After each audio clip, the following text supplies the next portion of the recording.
Good morning, folks. Welcome back to the Philosophy for Philistines channel. I'm your host, Bill Reimer. One of the things that I find most remarkable in human behavior is the incredible hold that narcissists have on their victims. And because it flies in the face of logic and reason. People that are being victimized by narcissists haven't chosen their victimization per se, but they have personality characteristics that make them prey to the narcissist. This happens on a family level. It can happen with your friends, certainly with your boss, but it can also happen on a national level. And that's the level we're going to discuss today. So I'll begin. The complexity of human behavior has always fascinated me. Of all behaviors that I find most remarkable is the belief that the answers needed to address multivariate complex problems can be found without ever having used problem-solving methodology.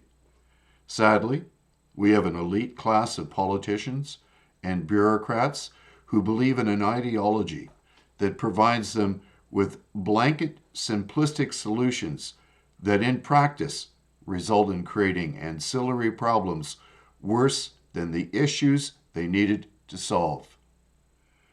They have become living examples of those who see every problem as a nail which needs pounding, and that therefore a hammer is the only proper tool to be used.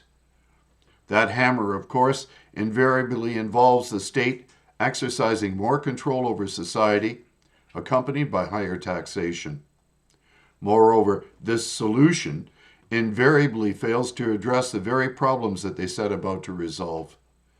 Since I cannot assume that our leaders are stupid, although I cannot rule that possibility out either, there must be another reason they so blindly assign failing policies to issues without ever being able to show beneficial outcomes. Having observed the complete failure of COVID mandates and lockdowns, the loss of unemployment to many who refuse to comply with the mandates, the closure of small businesses on an unprecedented scale, the greatest transfer of wealth in the history of humanity over the past few years, failed climate initiatives accompanied by growing concern over the hidden damages being caused by pursuing so-called green energy, resulting in the coldest fall and winter coming in Europe in living memory, replete with a war on fertilizers which are causing food shortages, and the recent revelation that Canada has 11 sitting members of Parliament whose campaigns were paid for by the CCP, with the last statement revealing the likely source of the idea pathogens behind all the policy failures which I have listed. It should go without stating that allowing communist China to influence our politicians and bureaucrats can only lead to a complete undermining of the rule of law and our national sovereignty. I have harped on this for many years. Trudeau fully intended this from the beginning of his prime ministry and made a statement to that effect when he was first elected in 2015 from the American Conservative, and I provide the link in my notes. The article written by Ian Dowbiggin. If the Democratic Party of Barack Obama, Hillary Clinton, and Joe Biden gets its way, America may soon look a lot like Trudeau's Canada. But it is Trudeau's policies and ideals that warrant close attention from Americans who might otherwise dismiss Obama's comments as typical politicians' rhetoric. Above all, Trudeau is a globalist. And after his election victory in 2015, he announced that Canada was the world's first post-national country. In words few other world leaders would dare to utter, Trudeau declared that Canada has no core identity, no mainstream. The New York Times breathlessly declared that Trudeau was poised to redefine what it means to be Canadian. From the onset of Trudeau's, that's the end of that article. From the onset of the excerpt from that article, rather, from the onset of Trudeau's prime ministry, he has made it undeniably clear that he considers Canada to no longer be a sovereign nation, and that his tenure in office would have him focusing on global concerns as opposed to our own domestic issues. The reason for this ought to be obvious, since he allowed Communist China to fund his sitting MP's political campaigns while refusing to address the influence of the CCP on official state policies in Canada, despite the warnings CSIS, that's our Secret Security Police, gave the government in January of 2022.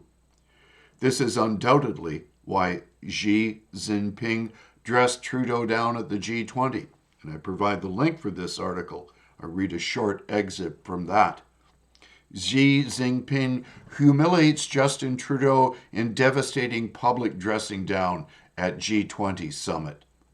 The tense exchange between the two leaders happened on the sidelines of the G20 conference as the Chinese president accused Canada's prime minister of leaking confidential discussions to the press. That was written by Leah Paxton, published on the 17th of November of this year. And again, I provide the link for that article. It was written in, the article was released in express.co.uk. The obvious failures of Trudeau's assertions that Canada is the first post-national state are unraveling on the global stage. He is humiliating Canada and is diminishing our presence as a nation promoting peace, order, and good government under the rule of law. Moreover, we see the Prime Minister incapable of processing both his failures and the fact his humiliation on the global stage is indeed the humiliation of the nation. Therefore, what leads Trudeau to divorce himself so completely from the reality of the situation his behavior and policies have created? Obviously, he and several of his party's MPs are in Xi's employ, and therefore Xi merely demanded the pound of flesh Communist China has paid for. So let us examine what can possibly account for Trudeau's contempt toward the nation and the hubris that requires. What is the cause of his delusional pursuit of failing policies in the face of all evidence to the contrary?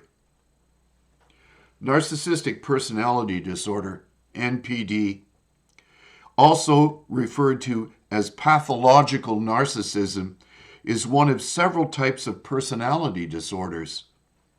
It is a mental condition that is characterized by an individual having an inflated sense of self-importance, a need for excessive admiration and attention, a lack of empathy for others, and troubled relationships. People with narcissistic personality disorder often find their relationships unfulfilling, and others may avoid being around them. They may become disappointed or frustrated if they are not given admiration or favors they feel they deserve. Characteristics of someone with narcissistic personality disorder include having a grandiose feeling of self-importance, such as exaggerating talents or achievements or overestimating his or her abilities, demanding excessive admiration and is focused on fantasies of power, success, and beauty, pays close attention to his or her self-image, how he or she is viewed by others, belittles other people's concerns or problems and or acts if others' problems are as if others' problems are unimportant, shows patronizing attitudes and overconfident behaviors, has a sense of entitlement, monopolizes conversations, and may look down upon or belittle people they perceive as inferior, insists on having the best of everything, such as the nicest home, car, or office. Additionally, people with pathological narcissism find it difficult to handle anything they perceive as criticism. They may become angry or impatient, easily feel slighted, have difficulty regulating behavior and emotions, and experience major problems dealing with stress and or adapting to change. They often feel depressed if they do not achieve what they perceive as perfection. Most narcissists secretly deal with feelings of shame, vulnerability, and humiliation. So now you have my opinion, for that is what this assessment is, albeit a reasonably informed one, or I wouldn't have given it. But what explains a vast majority of Canadians who either choose to ignore the Trudeau government's pathological behaviour or still support it? Nothing this government has done is hidden. There is no failure which is not glaringly obvious. Trudeau himself is unnaturally addicted to photo ops. How is it that my countrymen cannot see what is staring them in the face every time they turn on the TV, fire up their laptop, or open a newspaper to read the news? The policies of this government have not only failed to address the issues that our leaders assured us they would address, but have resulted in ruin. Yes, ruin on the global stage, where the once vital contribution Canada made was far out of proportion for a nation with our population. We contribute to global order, a vision of peace and prosperity, which has now been sacrificed on the altar of globalism. Let that sink in. By no longer placing our values, ethics, needs, and concerns foremost, Canada has lost its position as a force for positive change. We are facing a troubled world where world leaders continue to create crisis after crisis by pursuing failed policies. Policies which are causing horrendous ancillary damage to humanity, which has led to war, food shortages, and an energy crisis. So stop. Stop supporting them. Our continued support affords them that out-of-touch class of hubristic leaders a constant narcissistic supply. Stop supporting them in their disastrous rhetoric.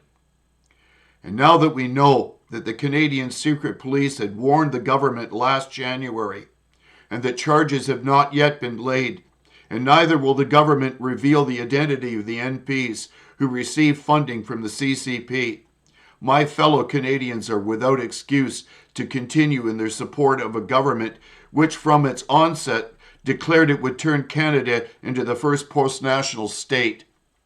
So let me be clear. We're not merely the first post-national state. We're the first Western country to be controlled by Beijing. If that's not something to think and pray about, then I don't know what is. God, wake my fellow Canadians up. Things to think and pray about on this 17th of November, 2022. Have a great afternoon.